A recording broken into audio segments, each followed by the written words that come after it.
So my question is, what do you recommend for an approach to getting better and better at valuing companies? That was a very, very good question. And in my own case, I started out without knowing anything about valuing companies.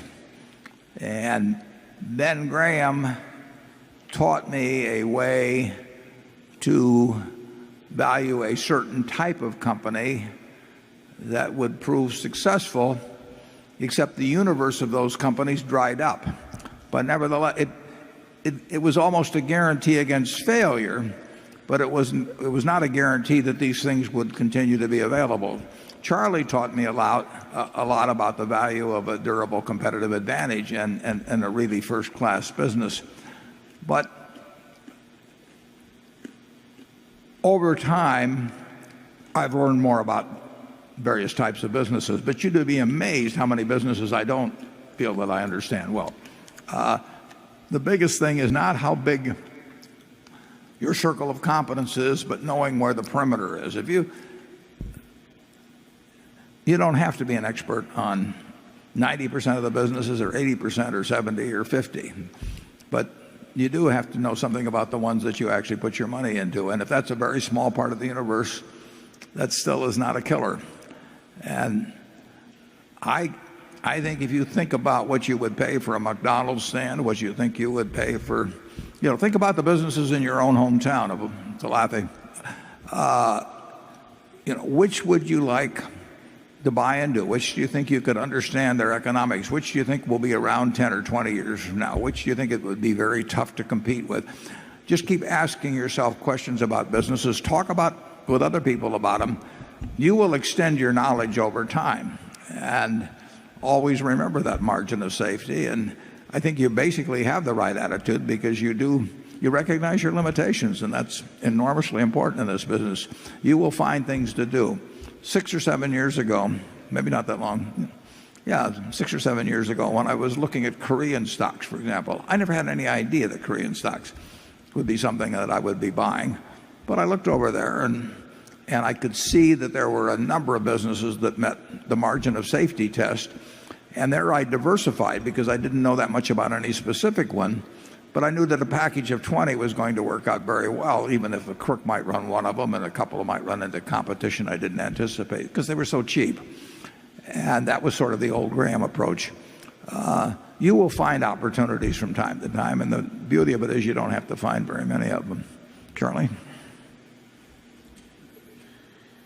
Well, obviously, if you want to get good at something which is competitive, you have to think about it a lot and learn a lot and practice doing it a lot.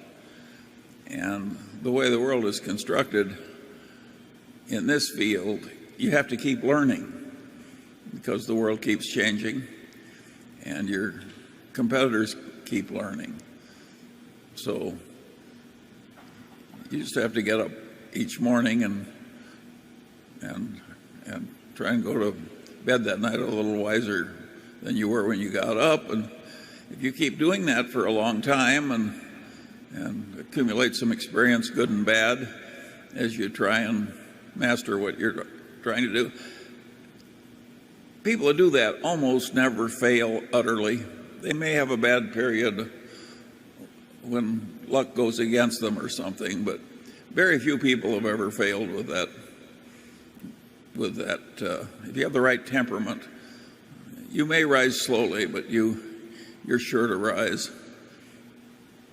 Charlie, did you take any business courses in school? None. I took accounting. And when did you start valuing businesses, and how'd you go about it? When I was a little boy. I can remember I would come down to the Omaha Club, and there was an old gentleman who hit the Omaha Club about 10:30 every morning. He obviously did almost no work and yet was quite prosperous. He became your ideal. Huh? Yeah, but he made me very curious as a little boy. I said to my father, how in the hell does he do that? And he said, Charlie, he's in a business where he enjoys practically no competition. He gathers up and renders dead horses.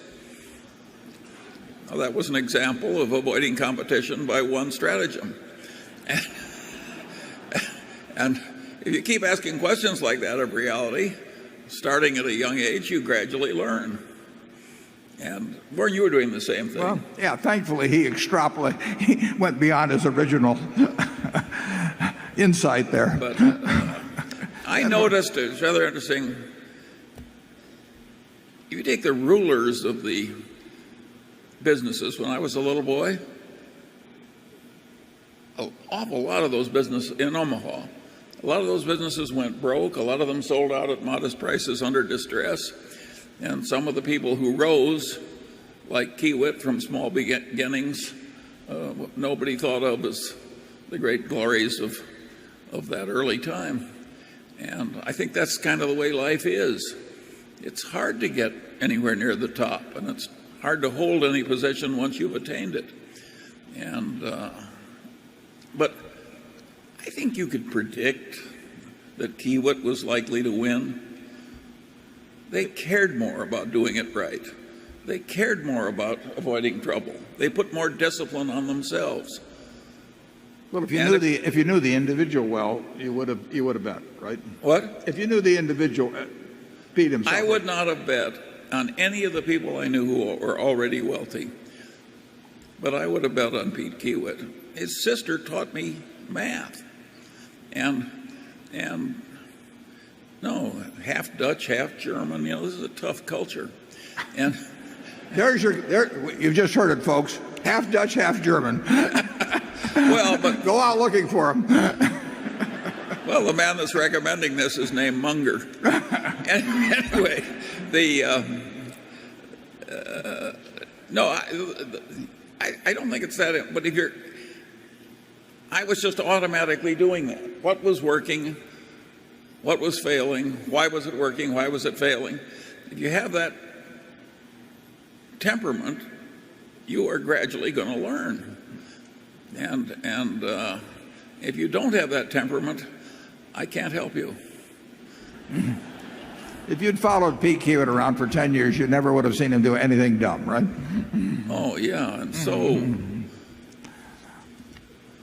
it's avoiding the dumb thing. You really don't have to be brilliant, but you have to avoid just the sort of what almost seem the obvious mistakes. But I would say that you're on the right track back there in terms of having the basic fundamentals, knowing your limitations, but still seeking to learn more about various kinds of businesses. Charlie, I think when he practiced law, any client that came in, Charlie was thinking about that business as if he owned the place. And he probably generally felt he knew more about the place than the guy that actually owned it, who was his client, who was the client. But I remember talking to him, 50 years ago, and he would start talking about Caterpillar dealerships in Bakersfield or something of the sort. He was incapable of looking at a business without thinking about the fundamental economics of it.